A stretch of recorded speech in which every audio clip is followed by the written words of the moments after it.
Begin, please. Good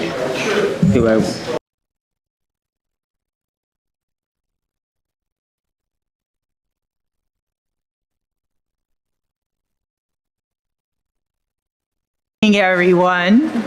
Those of you in the audience, welcome, and those of you at home, welcome. This is a joint effort between the City of Ripon and the League of Women Voters to talk about the function and process of local government. Over the past year, it's become increasingly noticeable that people have misconceptions about what local government can and cannot do.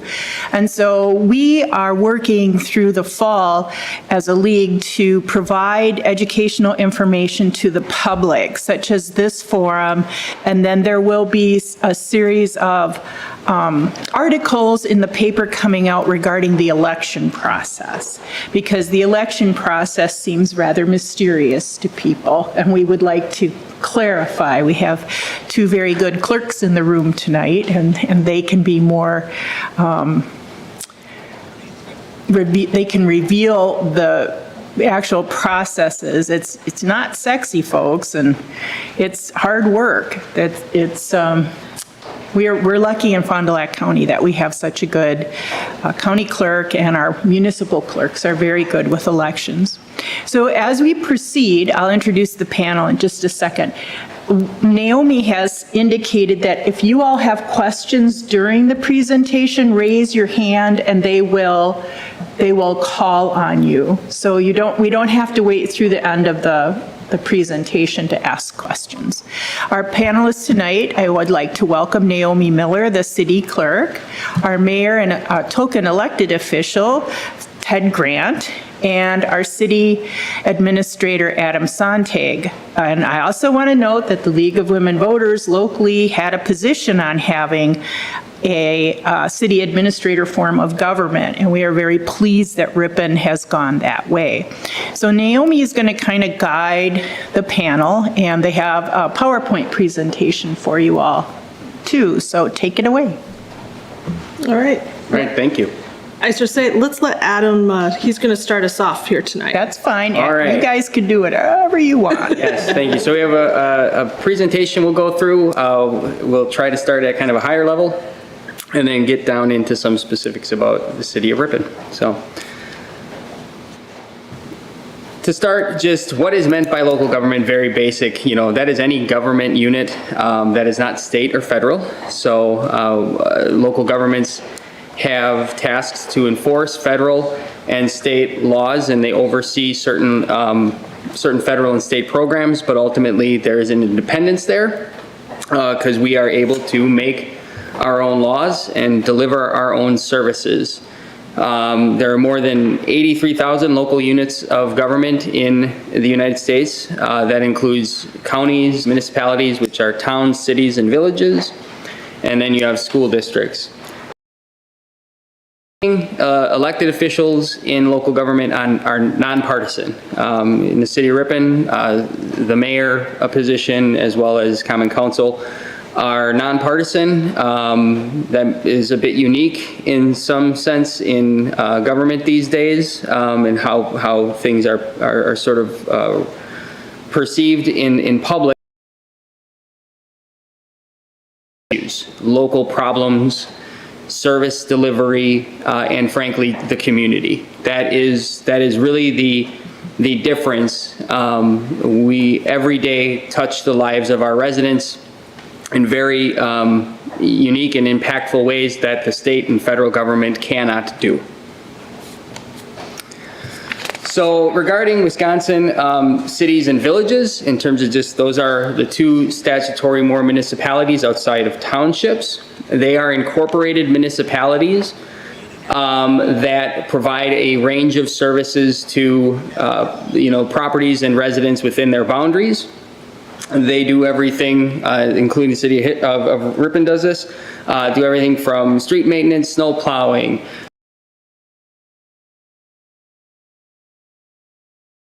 collection, libraries, parks and recreation, zoning, planning, and transportation. There are 190 cities in Wisconsin, 410 villages, The 70% of the population is in incorporated cities and villages. So that's where the majority of people live. The largest is obviously Milwaukee. There are classes of city. They are the only class 1 city in the state of Wisconsin, so they have some different rules. Shy of, I don't know what the population was in terms of the last census, but they're around 595,000 plus. And then the smallest is the village of Big Falls, which is 59 people. There's no reason why there's no size limit.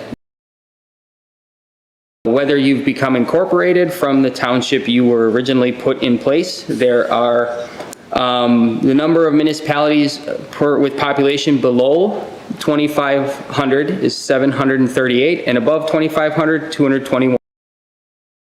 A significant number of cities, villages for the size of our state, but the majority of them are smaller communities. And what's the difference between cities and villages? Really not a whole lot. It really comes down to structure. City government consists of a mayor or a city manager, so you have sort of two options statutorily to go to. You can have a mayor or a city manager. You then always have a common council. The mayor or manager is the chief executive, and the council is the legislative body. And the member of the council are elected from districts, and the mayor is elected at large. Villages are a little different in that they have their board of trustees, and then the village president is the executive officer, but is elected at large by the legislative body. And the village, so it's elected at large. So just a little bit of a different structure there in terms of cities and villages. Townships also have elected officials that have what is a little less authority, because we are going to now talk about the concept of home rule, which is the most important concept in local government in the state of Wisconsin. The general rule is that municipalities are creatures of the state and only have powers that are given to them, so there are no inherent powers. However, cities and villages have been granted broad home rule powers by the legislature and Wisconsin electors. Home rule is the ability of cities and villages to govern themselves in local matters without state involvement or interference. It's a very important principle. It is the foundation of local government, cities and villages in the state of Wisconsin. Towns do not have this, but for exceptions that townships who adopt village powers, or something that happens once in a while, there are statutory carve-outs by the state legislature that allow townships to exercise certain powers. So there have been times in the state where townships are granted authority to say create certain tax incremental finance districts, so on and so forth. Counties have limited organizational and administrative home rule powers, and although cities and villages we really do thrive on home rule, these powers have significantly been eroded over the years due to court decisions and the state legislature. There's increased frequency of interference enacted legislation that kind of preempts municipalities from acting in given areas. This can be anything from unfunded mandates to simple things like residency requirements for certain staff or police officers. So little by little in the state of Wisconsin, the concept of home rule is under not attack, but certainly has eroded over time, and overall, anytime that happens, the cities and villages have organizations and advocates like the League of Wisconsin Municipalities that fights those types of things, actively lobbying on our behalves at the Capitol to prevent the erosion of local control. So we'll move now to the city of Ripon. And from a local government structure, what you see here is a organization chart. And at the top of that chart are the citizens of Ripon. So I will turn it over to Naomi, because local government starts with the people and elections. One of the first things I think that everybody always asks me is, how many registered voters do we have in Ripon? I guess I would be curious too if I wanted to know. So there are 4,166 registered voters in the city of Ripon. The other question that everyone always wants to know is the absentees, because of course that's always something that's talked about anymore, is the absentee voting right now. So as far as absentee voters in Ripon, for 2023 right now, we currently have 289. That is very low because after so long, or after each year, those are done. Those absentee, they're back to being a regular voter, so they have to re-register. So next year, that number is going to climb, and we will get pretty darn close to probably 800 to 900 actual absentee voters that we'll be doing and mailing out ballots to. So that's always exciting, stamping 800 ballots. The other thing, we also do go to the nursing homes and care facilities. We currently have 53 registered voters that are in the nursing homes, and we do have our election officials that like to go to the nursing homes and help the local residents to be able to fill out their ballot and bring that back so that they're able to vote, which is an awesome service that we offer. As I've written down here, in 2024, it's estimated between 700 and 800 absentee, according to the last presidential run that we had. So it'll be a very busy year next year for elections. We, as a city, are now using Badger books, and I believe everybody has heard about Badger books. We currently have 6 tablets here in Ripon, and there are 198 municipalities that are using Badger books in 2023. And at the meeting I went to about 3 weeks ago, they said there are 42 municipalities coming on board in 2024. So we're right now at about 35%, and it's continually climbing. If you have come in and voted and used the Badger books, it is an app that the election officials were a little bit hesitant at first about using it and going electronic, but once they started using it, they realized incredibly how how simple it is to go through the process, and it's much quicker than the poll book and where you would actually sign before. And one of them can test. I know Adam came in and said something after he voted the first time with the Badger books, and he had said how fast it was to go through and vote this time. So that's kind of a nice thing. The next thing I wanted to share, yep, we got it up. The big thing this year, and Lisa can attest to this one too, our county clerk that's here, we have new envelopes for our absentee ballots. This has been something that has not been changed for a long time, and this is something that they are they've changed the looks of it. If anybody has gotten phone calls from us saying you're missing your signature for your witness, or you're missing the address for your witness, or you're missing something, and then we cannot count the ballot if it's incomplete. So they've tried to make this new process so much easier, and I think it actually is going to work really well. I like the layout. We should be able to hopefully not be making those phone calls and tracking people down. I think the new certificates we have for the ballots is going to be a really good feature for the 24 elections. So we look forward to that. So the next question with the 2024 year coming up is, what do you do if you want to run for office?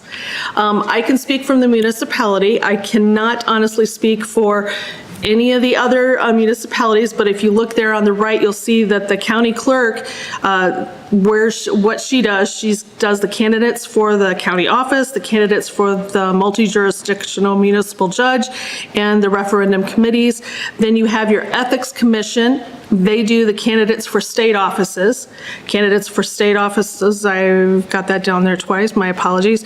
Candidates for the circuit court judge, candidates for district attorney,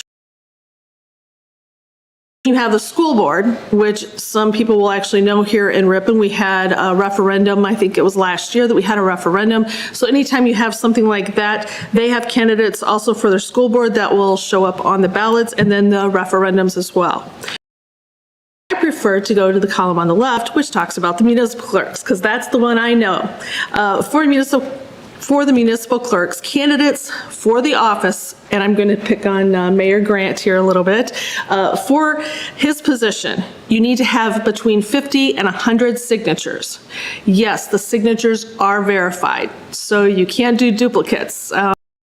You also have to do a declaration of candidacy, which is an EL 162 form. The next thing that we will have up is the alderperson or the councilman's requirements. They only need 20 to that EL 162 form, and they have to live in the ward that they're running for. So if you're in the ward 11, you've got to live in that ward 11. If you're in ward 1, you've got to, so you have to fill a seat that's actually in your ward, okay? The due date on the EL 162s, that is January 2nd, 2024 by 5 p.m.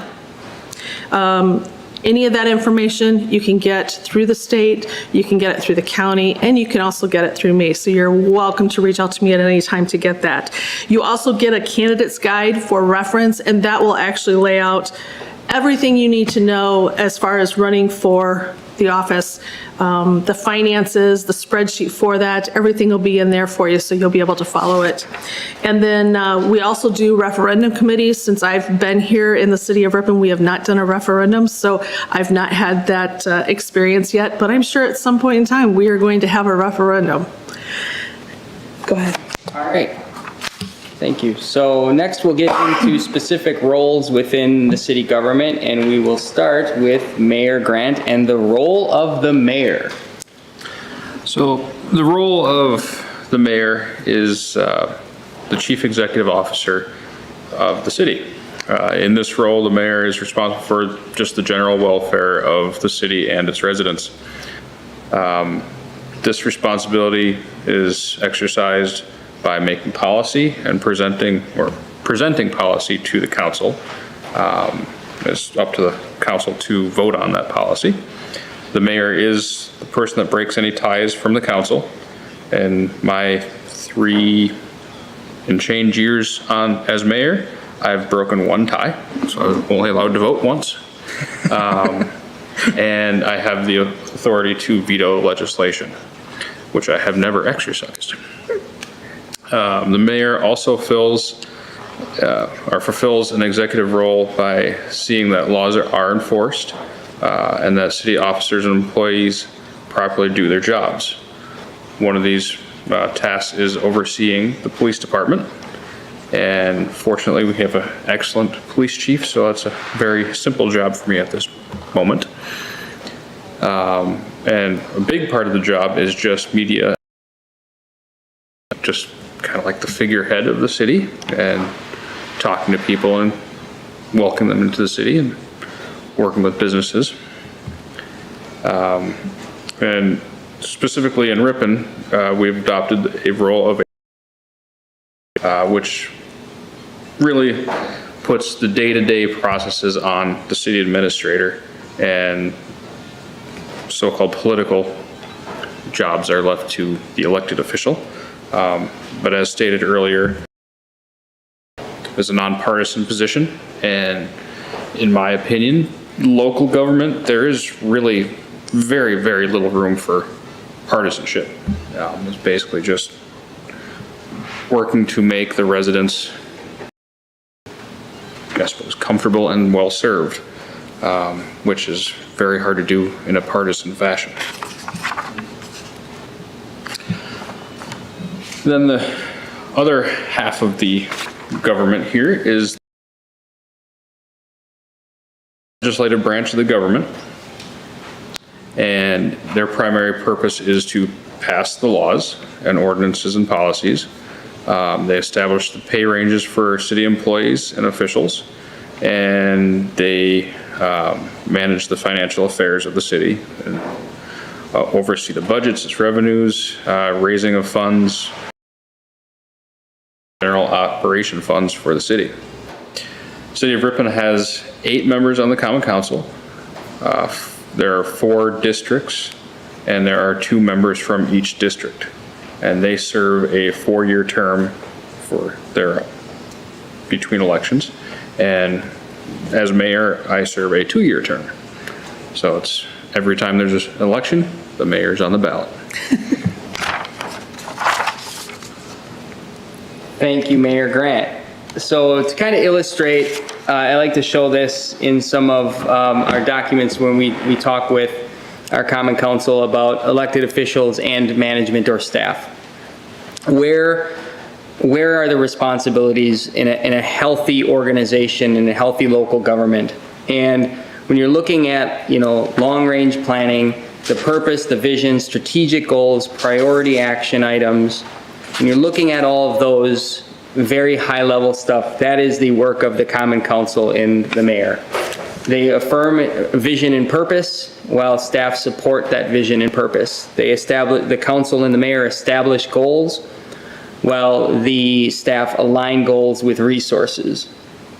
The council establish priorities and action items while the staff implement those priorities and action items. Then you get more into the operations, the planning, oversight, projects, day-to-day work. As you see on the graph there, the green is the council responsibility, the white is the staff, and it slowly shifts from one to the next. So in terms of day-to-day operations on the runway, council members and mayor engage with the community and staff while the staff carry out the responsibilities of the day-to-day operations. While council members authorize contracts, in the state of Wisconsin, bidding laws are about 25,000. We also have our own local rules that require certain authorization. While they authorize those contracts, staff plan and complete those projects, line everything up in front of the council and have them vote. And then when you get to planning and oversight, the council reviews and adopts budgets and conducts meetings while the staff prepare the plans and oversee all functions. So this is just a good graphic as to, and flight analogy they call it obviously, of where elected officials and management and city staff all come together to operate the city. My role as the city administrator is operating the day-to-day operations of the government, including the supervision of department heads. The uniqueness of a city administrator is that it is created via a local ordinance. It is not listed in the state statute at all. I had previously mentioned that a city has a city manager is a sort of a hybrid mayor, hybrid administrator, where they have oversight over the police department, whereas in a city administrator position, that lies with the mayor still. So it is created via local ordinance. I believe common councils, mayors, city clerks are all required via ordinance, or sorry, required via state statute. The position that I hold in city administrators are a creature of local ordinance and local preference. So why have an administrator? Frankly, local government can be very complex organizations that requires planning, personnel management, finance, and a ton of other stuff that just needs coordination and administration in a modern world. So as you can see, there's a couple other graphics where you see values, purpose, mission, goals, strategy, business, operations, right? The domain of the council, the domain of the mayor are the values, purpose, mission. The shared responsibilities are the goals and strategy. And then the city administrator handles the business and operations of the city with department heads and our staff. Overall, it is my job to educate the council and ensure that we are prepared for emerging issues, present information on those issues, develop strategic action plans, prepare studies, and make recommendations on behalf of staff and the community, and then implement any directives of the council and supervise employees, draft budgets, all of that fun stuff. When it comes to how it works here in Ripon, I think the best thing to sort of do here is summarize our organization structure, because within this organization structure there are a few subtle things and that are in state statute or in local government operations. So obviously the top is the citizens of Ripon. They, through an election, elect a common council and a mayor. The mayor and common council appoint a city administrator, and then there is an election to elect a city attorney. That is our local process for a city attorney. So every, I believe, 2 years or 4 years, I don't know what the term is, I apologize. For the attorney, it's 2 years. Every 2 years, there's an election of the city attorney. The city attorney is responsible for providing all legal guidance to the common council. And you can see by the chart that the connection to the staff is through the city administrator. So basically, the city attorney works directly with, as you can see right behind me, that's where Lud Wirtz would normally sit during council meetings. So he is here to provide that legal guidance and expertise. He works directly alongside me to assist with any day-to-day or other legal matters that need to be addressed. You then see in this graph kind of a dashed line to your left that connects over to library board, and then on the right it connects over to police commission.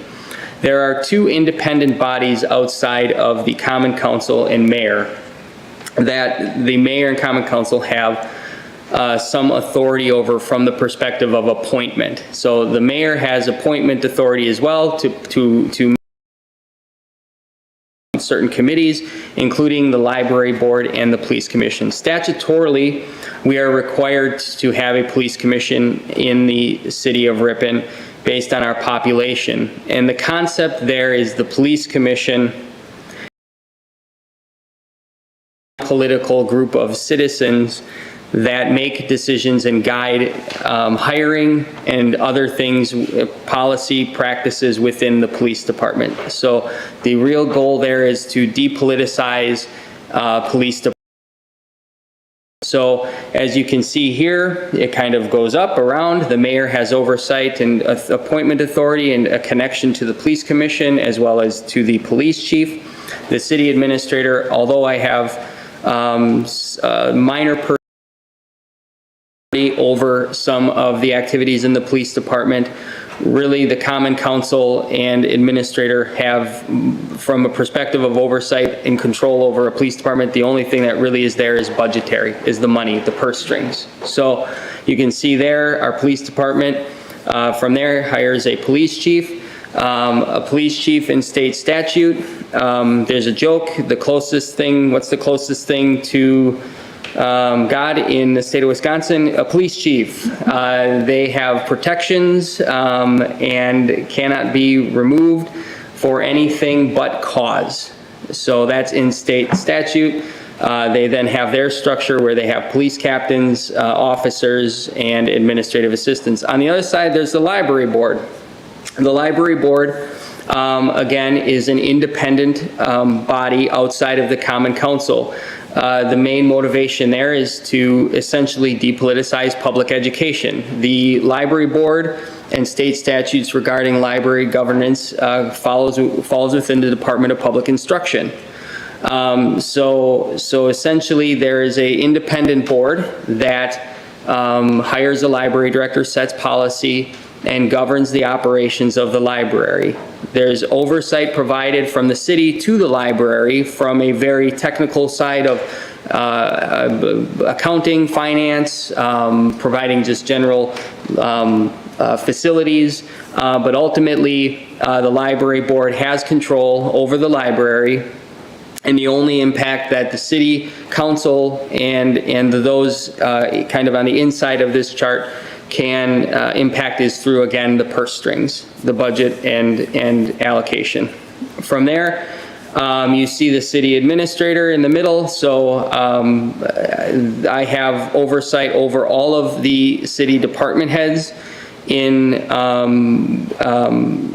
an effort to ensure that, the services and everything, every aspect of operations is running smoothly. So in this, we have finance department and finance director, as well as finance assistant city administrator. That position is responsible for the financial management of the city, assisting with preparing the city's budget. We then also have the city clerk, which beyond elections, Naomi does. Drum roll. I also do permitting, licensing. I do all the accounts payable, so I get to pay all the vendors and the bills that the city has. I take the minutes for all the council meetings, so of course I'm in attendance for those. Any number of things. I'm also with Adam, working with Lud on the different ordinances and things like that. But otherwise, I'm also there to support the other staff. And then I, in turn, I'll go partially with you. I have a deputy clerk. She has multiple roles, so Adam will go over her. But I also have a deputy clerk that is able to help me with the elections. And eventually, hopefully, she'll be learning more of the other things that I do in my job as well. So yes, just like any business, there's an administrative wing of the city that operates out of City Hall. Mm-hmm. We are an employer just like any other employer. We have HR issues, personnel issues. We have, to put together finances, put together budgets, and plan a lot of things. Beyond that, we do have an EMS division that's stationed out of City Hall here. So we have an EMS chief, then a paramedic captain, and then a number of EMT paramedics. So that is a function of the city. The city has a contract with surrounding townships and villages to provide that service outside of our boundaries. So a lot of times with public safety and certain aspects of government operations at a local level, there's what's called intergovernmental collaboration. So the examples here in the city would be the Ripon Area Fire District, and then the EMS is not as much of a intergovernmental collaboration as much as it's a contracted element that we offer to the surrounding townships and villages. So the city has direct oversight over that.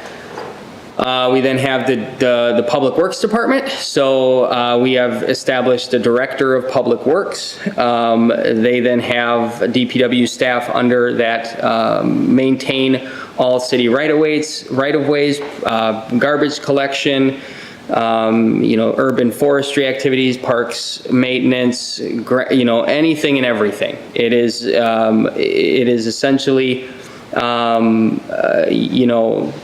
the majority of the services we're providing come that directly impact our residents, besides public safety, are going to be in your public works area. So we have a full service department down there with a ton of equipment to help take care of problems and help the city move forward and be maintained. We have a utility manager and department, so the city does not have an electric utility. We have a water and wastewater, so those are very important things. In terms of oversight, a lot of times the city has oversight by the DNR. That's where the state comes in, and we have to follow their rules. So we have 4 municipal wells, as well as 1 large municipal wastewater treatment facility. We have a Parks and Rec director in division that's newly created this past year. So that includes also the senior center director and senior center wing. So more of your culture and recreation services fall under that.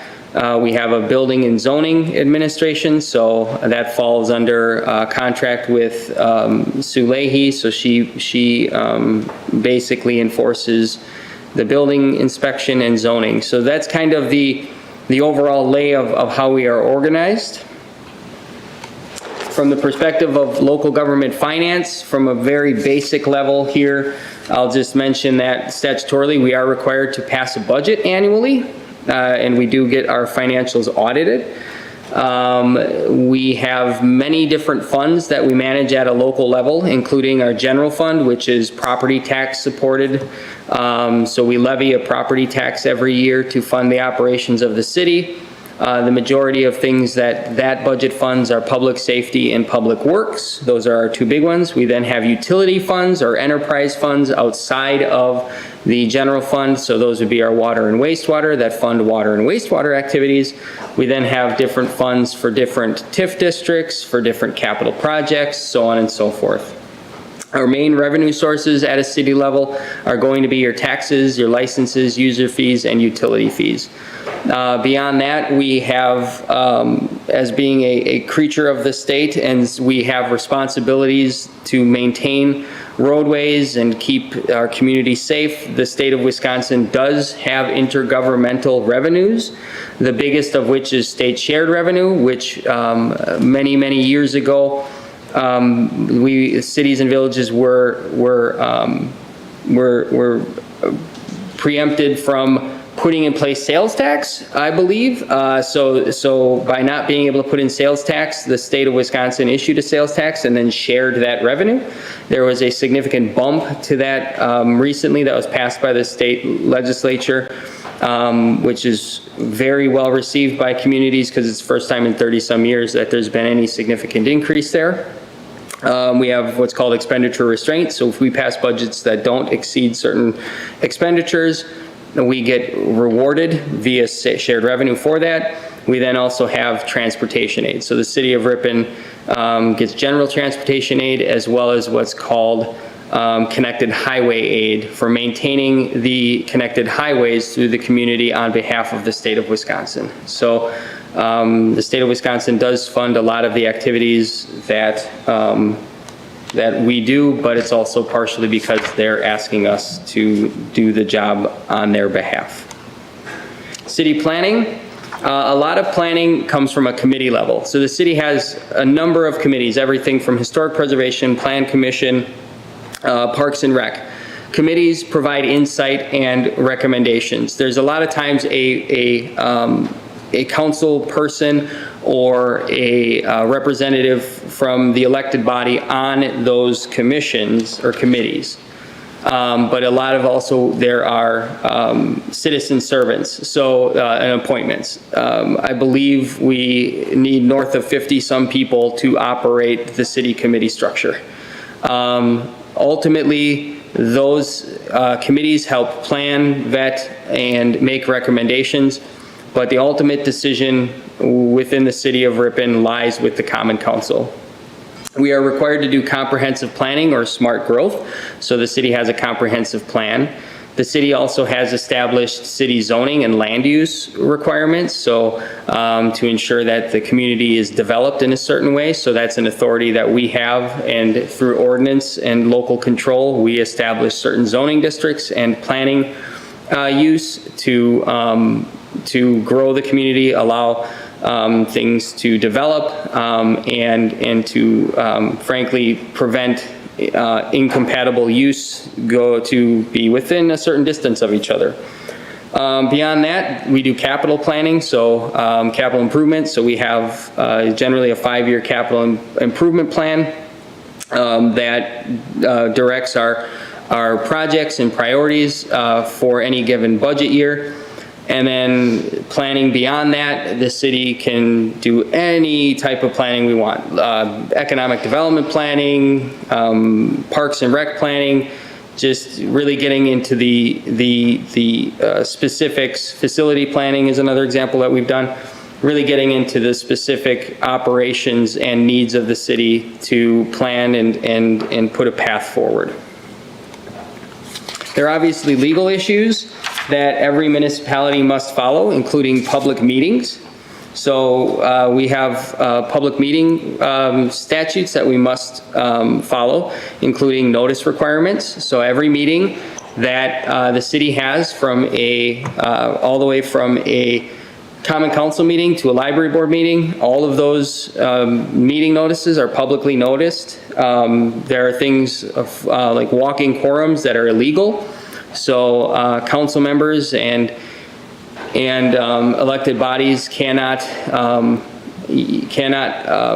conduct business outside of public meetings and have to certainly follow that statute, cannot, be emailing or creating what is called a negative quorum to basically stall or prevent something on an item from moving forward. So there are rules that all council members and elected officials are required to follow. There's also exemptions in the state law to allow for closed sessions. So only under certain circumstances can a city or governing body move into a non-public closed session.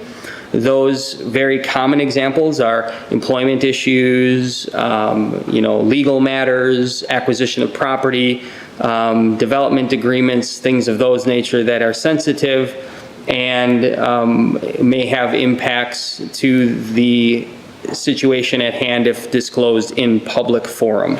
So there's always options to move those at certain cases to a public forum, but closed session is allowed under those circumstances. Public records, the city of Ripon, like all governments, are required to have open records and freedom of information. So we have a process that Naomi leads for public records. So if there's an open records request, we fulfill that. The city is not obligated to create a record that doesn't exist. So that is something that, if somebody asks us for a list of this and that doesn't exist, we don't have to create a list of that, right?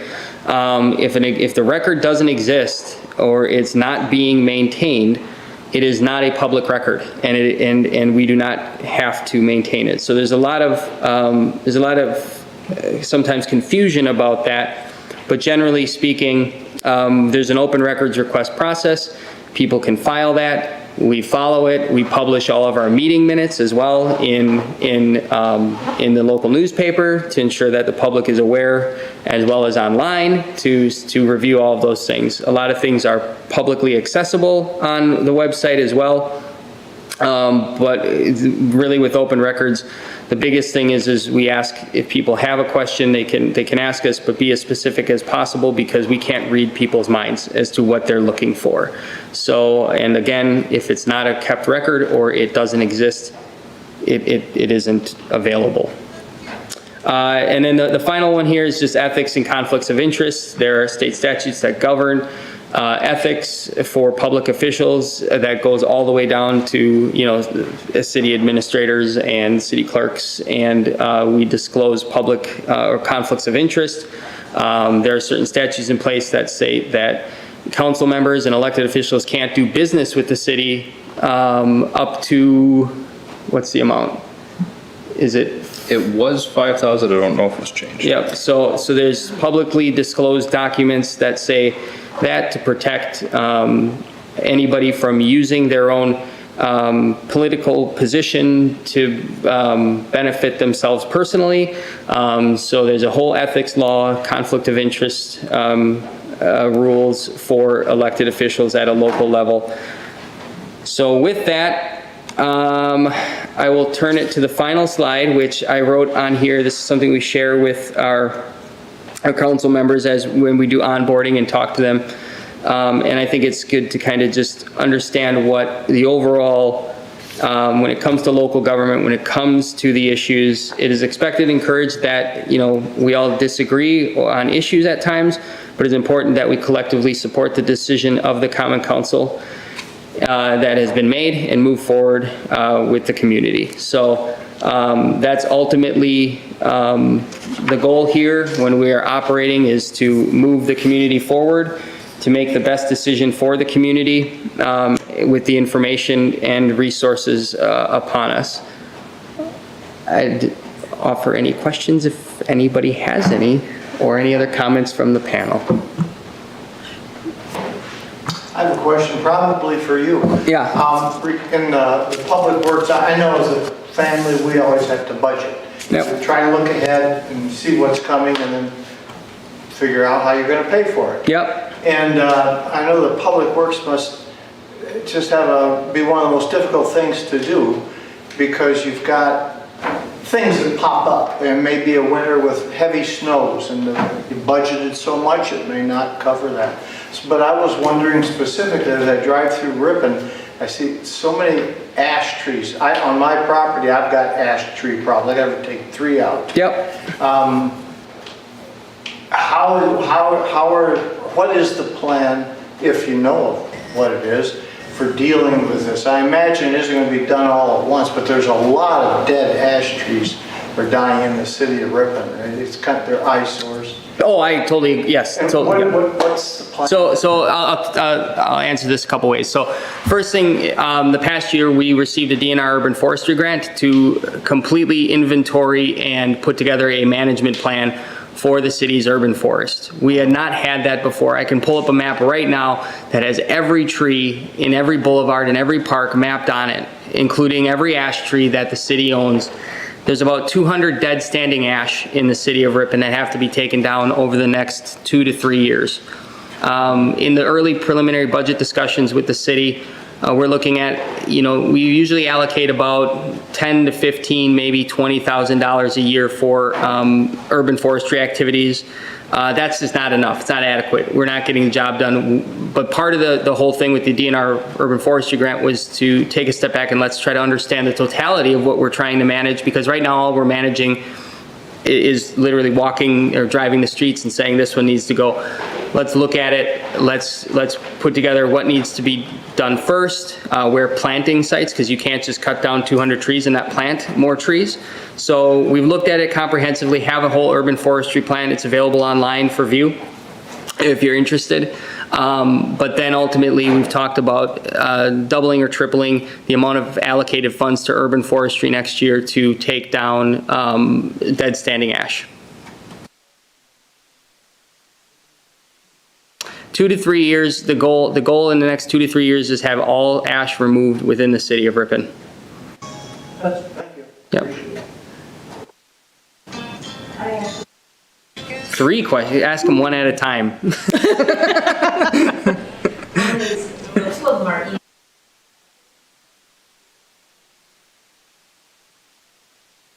Under whose direction? The school district is an independent local government, so they have similar, probably from the standpoint of a structure, they have their school board, and then they have a superintendent. So I believe the only municipality in the state that has any oversight over school districts is the Class 1 city, Milwaukee, Okay. I believe. And the second question I had was tax assessors. Under whose auspices are they? Generally speaking, it would be under the kind of the building, they'd be equivalent to the building inspector, zoning administrator. There'd be that component of it. They are, in our case, they are an independent party that are an independent contractor that provides that service and keeps us statutorily compliant with requirements of assessing. So they're under the same branch. They're just, there's not really a person, it's a firm, so we don't mention it per se. Okay. And then the last question I had was regarding the little patio, the street patio downtown. If Canoes moves across the street, and when they do, if they already have maybe, is that little street patio going to be changed into the street again? It certainly maybe, depending on what the use is for that property moving forward. Another individual could apply to have that or something similar put back in, but I don't think with the way Canoes has developed in their side area, outdoor area, that is going to be what they want to do on that side, but I have yet to, have you heard anything? I believe he's intends to contain it to the side of the property. And that is what we refer to as a street cafe. Street cafe. Street cafe. We have sidewalk cafes and street cafes. The sidewalk cafes are the ones that are on the sidewalk, butted right up to the business. The street cafe is its own little monster, where in the 1, 2, and 300 blocks of Watson Street, 2 and 300 blocks are allowed 2 parking spaces for the entire block. I believe the 100 block is limited to 1 parking space. Knuth is the only business that has taken advantage of that, and they, many years ago, applied for a permit to put 2 parking spots just for themselves. No one else has applied, so they've maintained that. So I believe it has to be restaurants or bars, could apply for that as well. So that may disappear, or it may change form or change businesses, but it is under the city ordinance of street cafes. Right, thanks. Yes, this may be more of an update, but I thought I read a few, maybe a month or so ago, about that the actual maintenance of our railroad crossings are not the city's, but they're somebody else's. I think you know that Oshkosh Street is atrocious as far as that. Where is this standing? Because obviously it's not being addressed. So, yes, so statutorily, the obligation to maintain railroad crossings within the community lies with the rail company. 4 feet off of the rail is the rail company.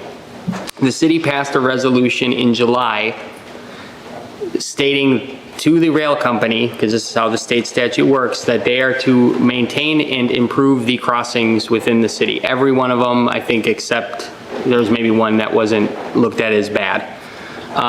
So Watco has been through the city over the last few weeks, milling and replacing timbers and repaving areas in their area, right, that they are to maintain. We have also engaged them on the 2 crossings on Oshkosh Street.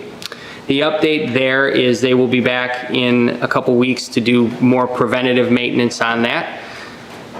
And next year they will be reconstructing and removing the west side. They'll be removing the west, and the east they'll be reconstructing. The big thing is they will need cooperation from the city, and the city will have to pay for that to be on the east side. They can't, the 4 feet isn't enough. They need to go further, so the city will have to budget and pay for the ramp up to make that a smooth transition on Oshkosh. And then the second one that's abandoned, the intention would be to abandon that track, but get permission from the city to reinstall it at a future date if necessary. So the Department of Transportation doesn't allow rail companies to just rip out tracks.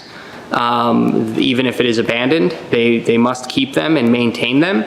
But in this particular case, because there is no plan, they can get a waiver and a permission from the city to basically remove them, repave over it, and then at a later date, if they need them put back in, the city would grant them permission to put it back in.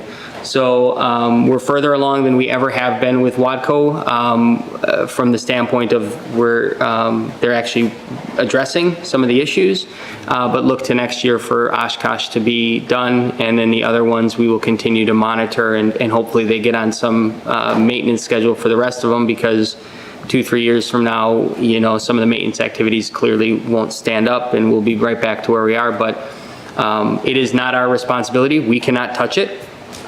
We would have loved to fix some of the things with the amount of complaints we get, but it is not our we legally can't do it.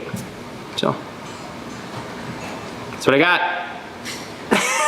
Yeah. May I ask a question? Please? Do you know the answer? No. Well, I do, but I'm not going to tell you. So you referred to in one slide a TID district, and Yeah. I believe we're closing a TID, what, this year or next year? Yep. Can you explain to the audience what happens when we close, what happens to those property tax dollars once we close a TID? So there's an option in the state statute when you close a TID to extend a TIF district for affordable housing.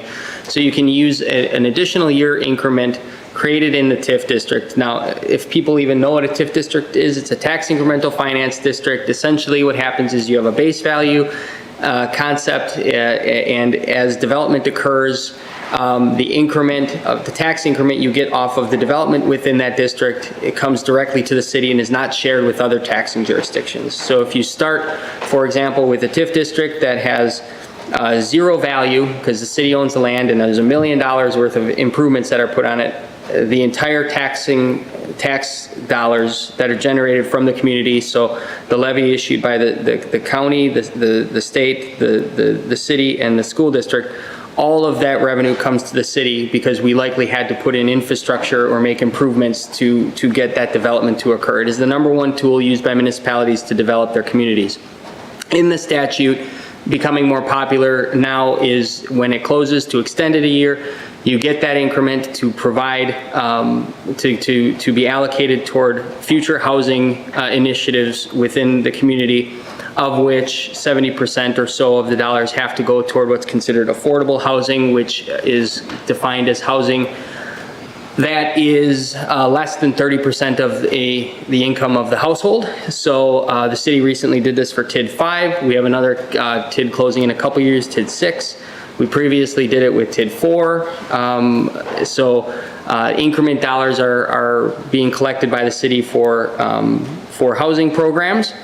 So we continue to roll those out. And then essentially what happens is that TIF district closes, there's an adjustment made in the valuations and everybody's values. So that closes, and for example, the school district gets to apply their tax levy on that growth now. So they may have to wait 10, 20 years to get there, but that then unlocks, so the school district, for example, when we closed TID 4, them knowing that, they went to referendum, okay? Because by closing the TIF district, that opened up value for them to push some of that referendum dollar increase onto to mitigate an increase on the rest of the community. You know, so that's how it works. It's very technical, and TIF districts can not be as healthy, and there are certain ones in the city that are distressed, but ultimately, if well managed, and at the end of it, there's increment available, you can use it for housing, and it benefits, you know, the community from a growth perspective as well as the other taxing jurisdictions, because they now can levy the tax on that value. Sorry for the long answer, but it's a big topic. I could do a whole 40 minutes on it. Any more questions, Cal? Have you had any contact with the college about registering students? I do. We have September 19th, I believe, is National Voter Registration Day. We are actually going to be doing a lot of registration that day. We're going to be over there, I believe it's 4 hours to register students, explaining to them, you know, the voting process here in Ripon, because of course most of the students are from out of the city. So we're just kind of trying to help with that registration. We'll be doing the registration here, of course, at City Hall, and you can come here at any point in time when the office is open to register.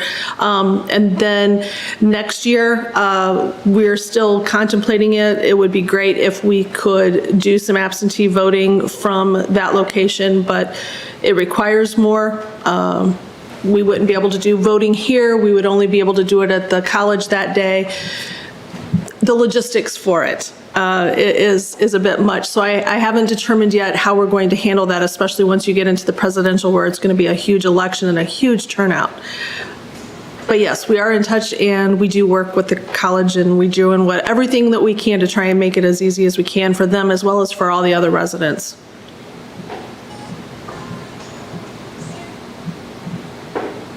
Okie dokie. I guess that we are finished. I want to thank our panelists. Thank you, Adam, for putting the presentation together with Naomi, and thank you, Mayor Grant, and Naomi Miller, our newest league member, by the way. Thank you. That's it. Thank you for having us.